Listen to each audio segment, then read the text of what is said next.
So, in EVS, air pollution, my topic of discussion today is ozone depletion. So, there are certain important aspects. One is acid rain, another one is ozone depletion, there is a greenhouse effect. These are very important topic because very common, popular. Maybe you have heard the name of all this. Ozone depletion is very important and interesting thing to know. Okay, why? Because ozone is a very important layer, protective layer for us, for human life is important. Why? Without ozone layer, there will be lot of skin cancer. Because ultraviolet radiation in that case will be so high, it will be intolerable. So ozone is absorbing ultraviolet radiation and only a little percentage of ultraviolet can reach the earth. And that's why we are protected from this exposure. Okay, whatever that sunscreen guard you use is cannot protect us until unless there is a ozone layer. So that is the importance of the ozone layer. What is ozone layer? First of all, it is the stratospheric layer. We call it ozone layer, that is stratospheric layer. Ozone means O3 is the allotrope of oxygen. What is the structure? Do you know the structure of ozone? Not clear. Okay.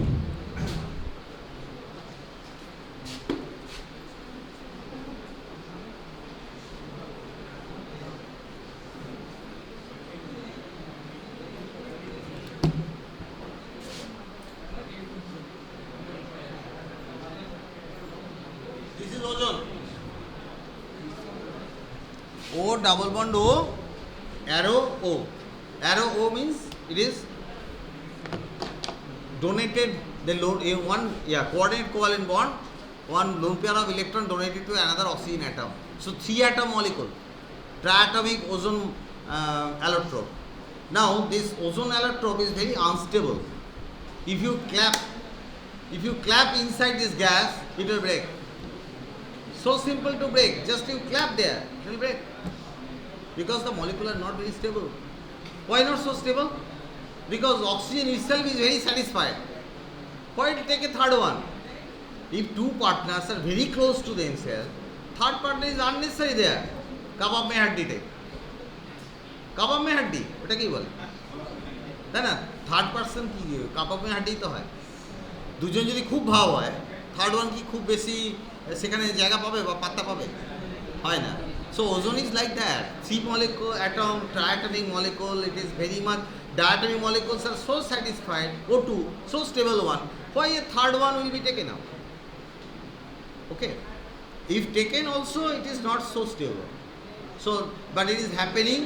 Why it is happening? Because in the stratospheric layer, constantly there is exposure UV, and that UV is breaking the ozone oxygen molecule into atom, and is atomic oxygen combining that way, producing some ozone. Okay, and it is a constantly that is sort of steady state condition. Constantly ozone is forming and ozone is getting depleted. So this ozone accumulation in the stratospheric layer is called ozone layer. That is the question, answer of the first question. How does it protect us? It is absorbing ultraviolet radiation from the sunlight. That's why we are getting protected. How did it come about? It is getting produced in the air itself. There is no direct source available. Produced in the air, in the atmospheric layer, it is produced. Nobody is making it. It's made by nature. So sunlight getting exposed, ultraviolet radiation, breaking down oxygen molecule combined with oxygen atom, producing ozone molecules. And that way, that is a steady state current. Constantly ozone is formed and ozone is depleted. From long before human being produced on the earth, long before human being, ozone was produced. Ozone is there from long time. So slowly it is getting accumulated there.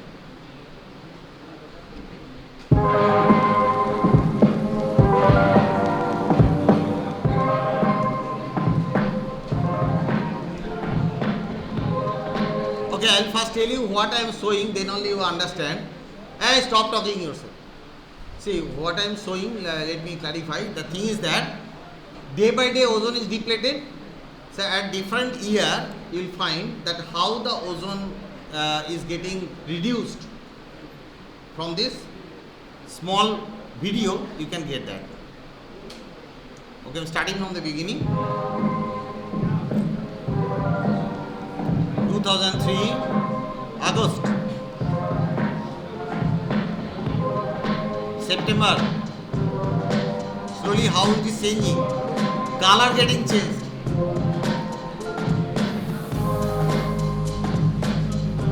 The more red color means less ozone, and more the blue color means more ozone. The red tint is coming different places of the earth. The yellow tint, the reddish tint means there is a very serious acute crisis of ozone.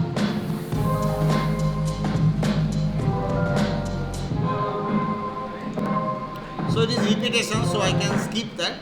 So thing is that constantly the ozone is getting depleted. So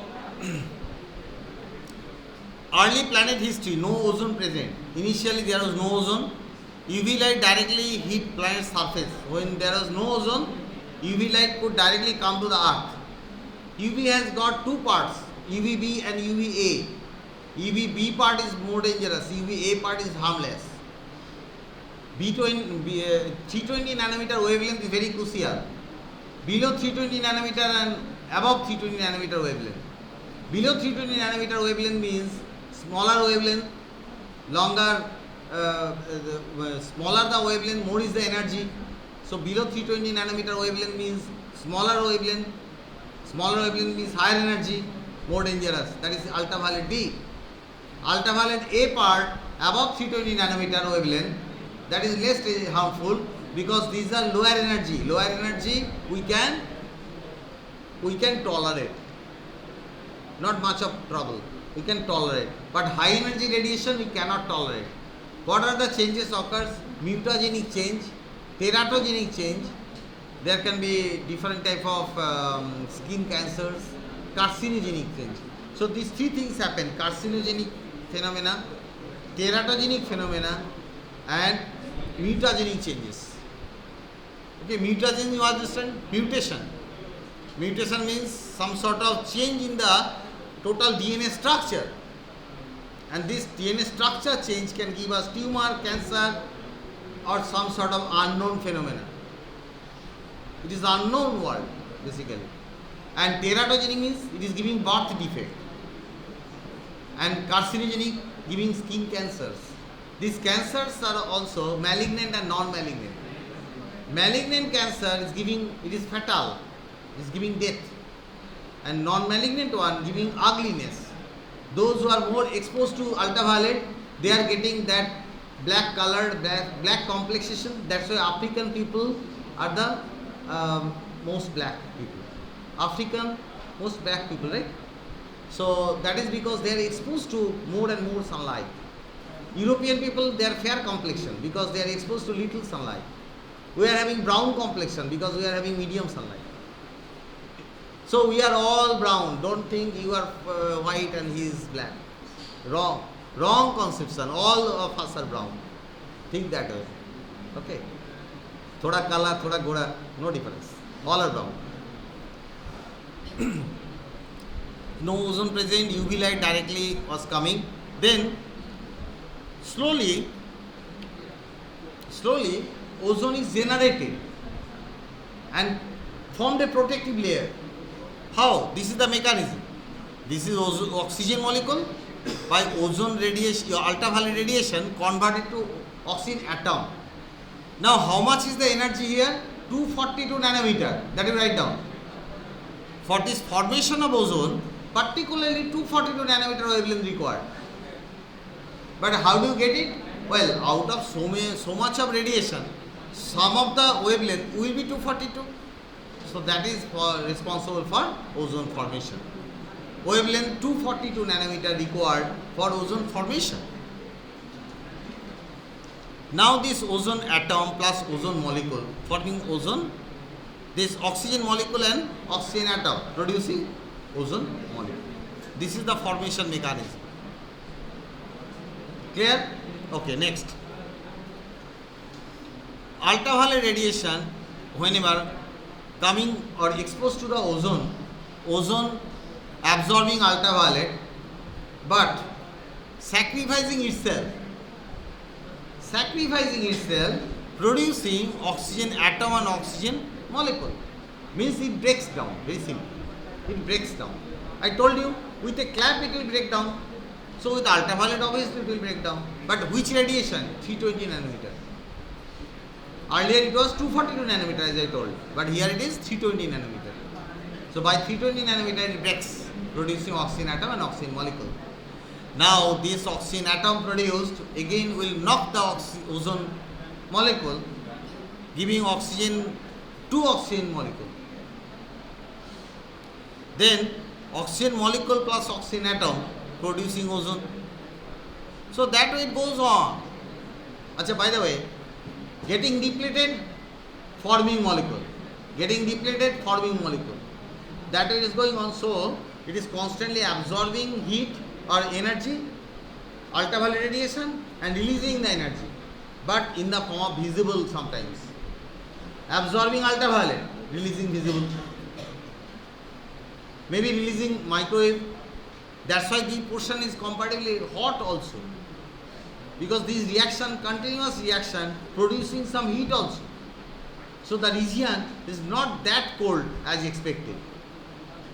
Some amount of heat is generated there also. This is called dynamic equilibrium. Ozone formed and ozone broken down. So this is the dynamic equilibrium. So the same rate, more or less the same rate, ozone is formed and broken down, more or less at the same rate. See the size of the arrow. Size and shape of the arrow, more or less same. So more or less the formation and depletion, there is a nice balance in nature. Until and unless human interference is there. Whenever the interference happened, it is like this, anthropogenic source. Here the breaking down is much larger compared to the creation. Creation is so tiny and the breakdown is so large. So the equilibrium is broken. Due to anthropogenic sources, equilibrium is broken. Modern impacts of ozone, this is first started 1918 era. In the year 1918, it started formation or an application of CFC. People were very happy with this molecule when invented, because this CFC, chlorofluorocarbon, was a very, very good coolant molecule, coolant. It was used in refrigerator, AC, compressor, different type of machines, engines, cooling machine. That is the main application area, chlorofluorocarbon. But afterwards, we became more and more familiar with the problem in the comparatively we could come to know around 1960, 1970, that time. So many years people were enormously used chlorofluorocarbon at random, and then only came to know about the problem in the year 1960 to 70, in that time. Okay? And in the year 1995, there is a protocol summit by so many the scientists and politicians also from different countries. 22 countries participated in the summit. It is called Montreal Protocol. Montreal is the capital of Georgia.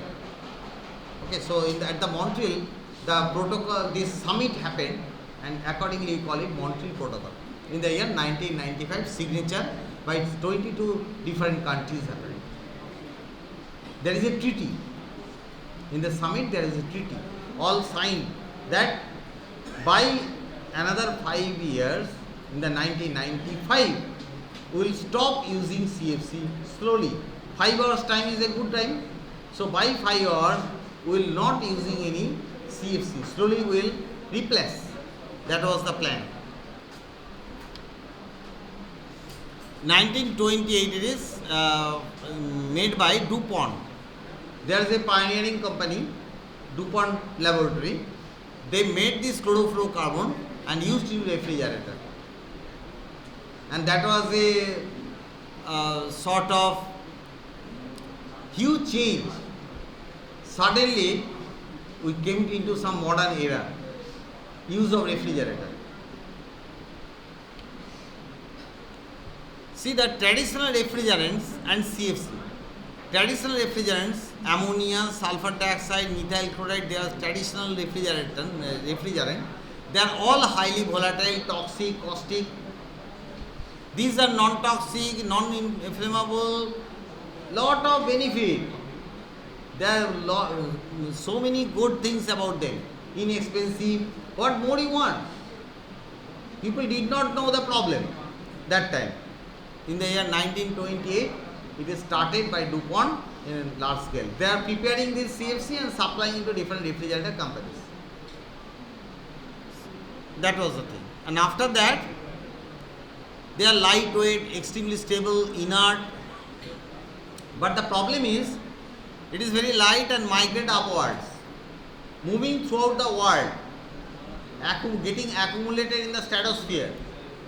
By stratospheric ozone, your ultraviolet irradiation, the breaking down of CFC took place, and first time people came to know about this problem around 1960 to 70s era. That they are producing lot of chlorine atom, and this chlorine atom is very, very dangerous. It is degrading the ozone day by day. Okay, and by 90 the situation was alarming. Ozone was depleting in a very fast rate. So we had to protect ourselves.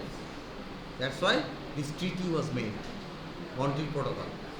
And by now, more or less all countries had stopped using CFC completely.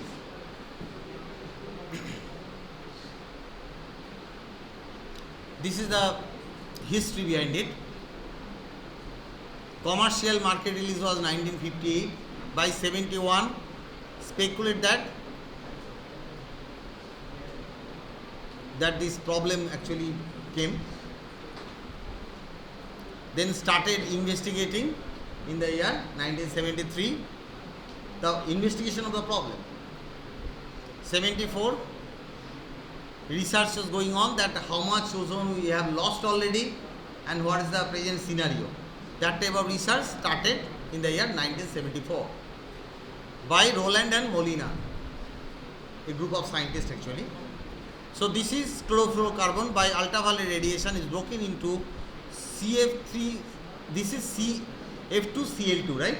CF2Cl2 is broken into CF2Cl, CF2Cl, and one chlorine is becoming free. This free chlorine atom is giving the trouble. Whenever chlorine is free, it is destroying ozone enormously. You have to always keep the chlorine trapped. If the chlorine is free, it will destroy the ozone. You cannot stop it. This chlorine atom, 3 radical, breaking this ozone into ClO dot and this O2. This ClO dot plus O dot giving Cl dot plus O2. So this is what? What is the role of Cl here? Tell me. Catalyst. Catalyst. Positive catalyst for decomposition of ozone. And chlorine is becoming free. 1 second it will destroy another one. So by 1 week time, it can destroy, one chlorine atom can destroy by 1 week time 10,000 ozone molecule. By 1 week time, one chlorine atom can destroy 10,000 ozone molecule. So within a season, how much ozone will be destroyed, you can understand. It is because chlorine atom is not a single one. Millions of chlorine atoms. That way our ozone layer will be totally depleted if you cannot stop it. So after that, in 75, 200% increase CFC. Actually people are go on using, suddenly it cannot be stopped. It is inertia. It is a matter of inertia. Suddenly you cannot stop the whole market. Slowly you have to stop. So by that time, you are doing slowly, fine. But 200% rise is there by 75. Okay. Then banning was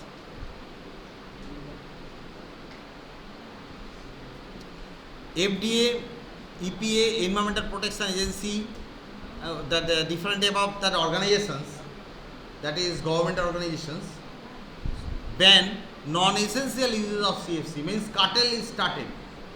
By 79, cartel has been started already. Cartel means cut down. 1982, other 20 countries joined US, and slowly it was declining. People are declining using it. This is they are based on scientific evidence. The total ozone layer in 79 was here, and by 1991 is here, constantly coming down. Up and down, up and down. This was seasonal variation. Okay, summer, winter, so that way it is changing up and down. But if you draw a mean straight line, you will understand constantly it is going down.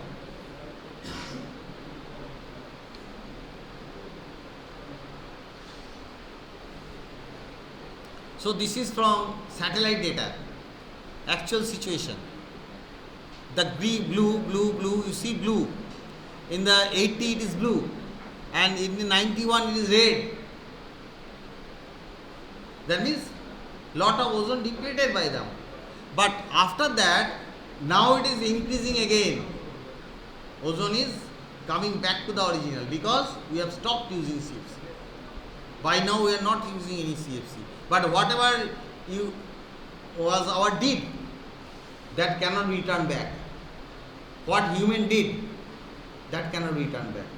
That will take so many years to come back to original state. Okay, जो कर चुके हो तो वापस नहीं आएगा. Now you are not doing, but what you did, what about that? Cannot return back. So that's why it will take lot of time, so many years to come back to the original. Ozone is depleting, you will understand, from 60 to 90. See, in 1960 it was here, and now in 1990 it is here. This is coming down, right?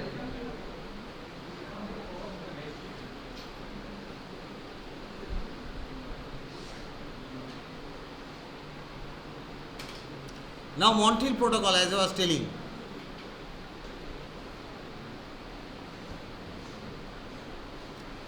So there is a protocol that 40 nations signed to reduce CFC use by 50% by the year 2000. Follow-up meeting in the 92 there is a meeting. There is some, and Roland and Molina, though initially did the study, got the Nobel Prize for that.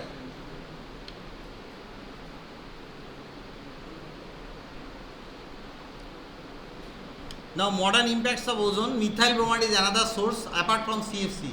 Whenever I ask what is the this reason of ozone depletion, normally students are answering CFC because it is most popular one.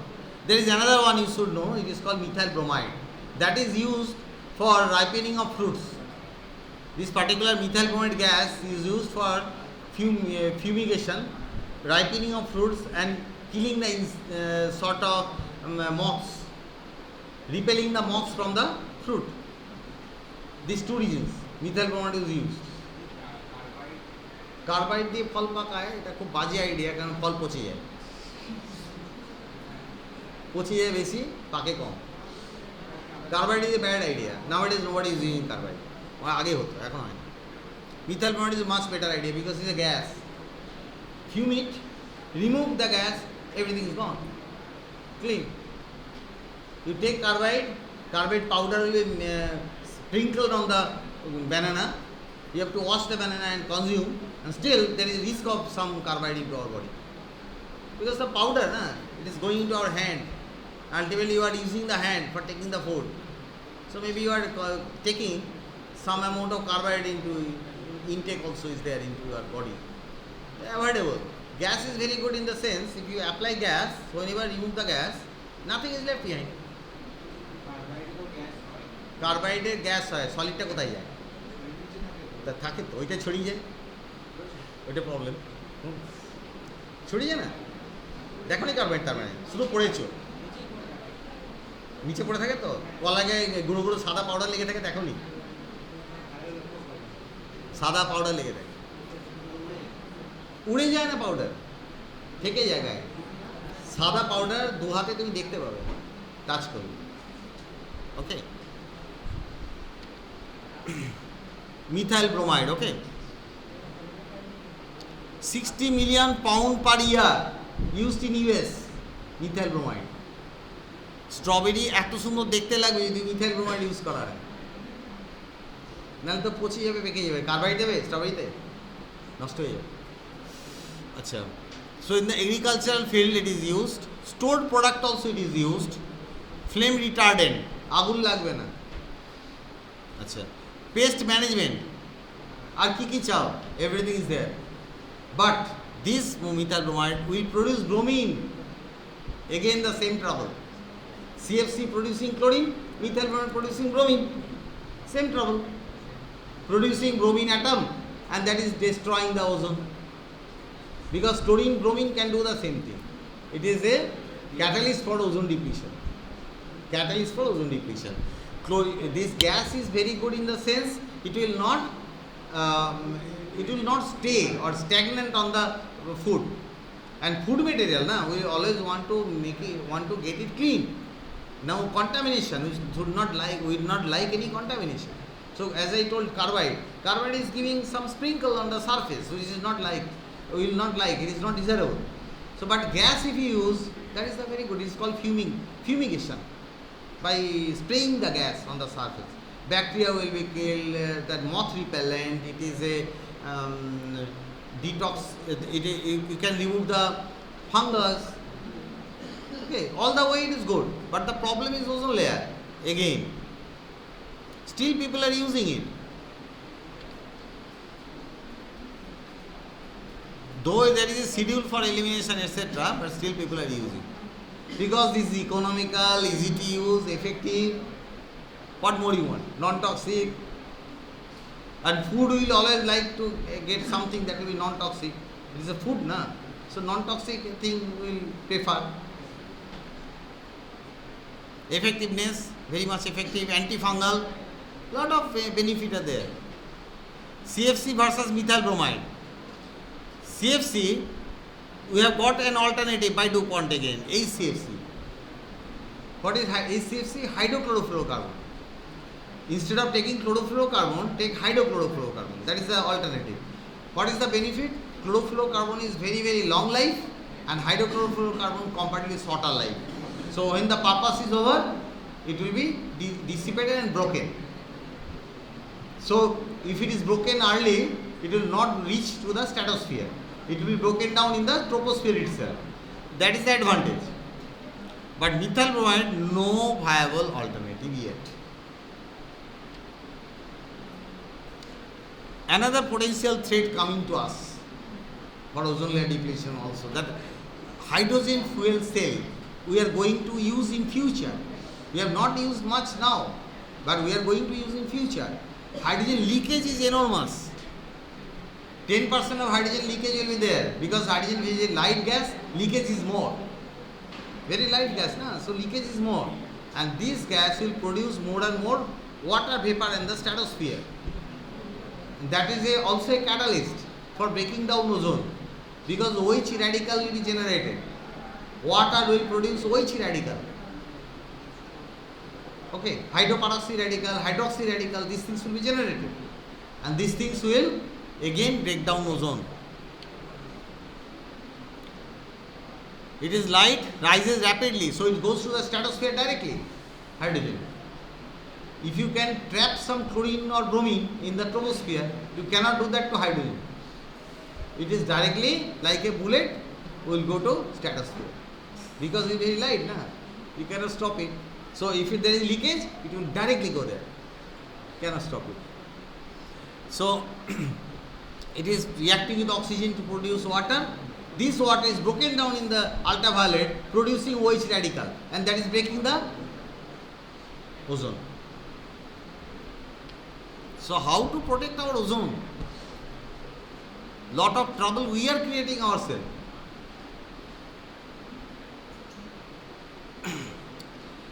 One thing very much surprising, that in the polar region there is a more ozone depletion.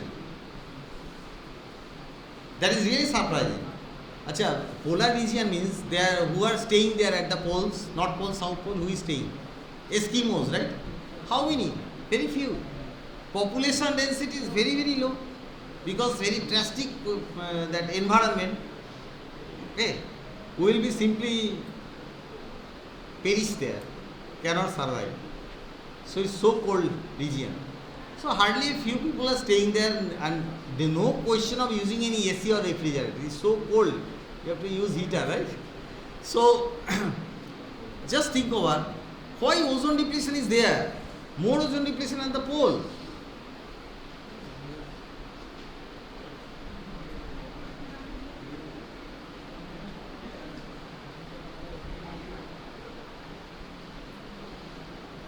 Yes, isn't it? More ozone depletion at the pole. See, more depletion is happening at the pole. Why? There is no refrigerator AC there. But actually, you think over, whatever pollution you create here, it is not restricted here. It will go globally. It will dissipate everywhere.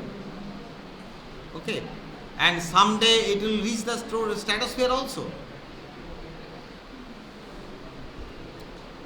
So I just explained that phenomena, and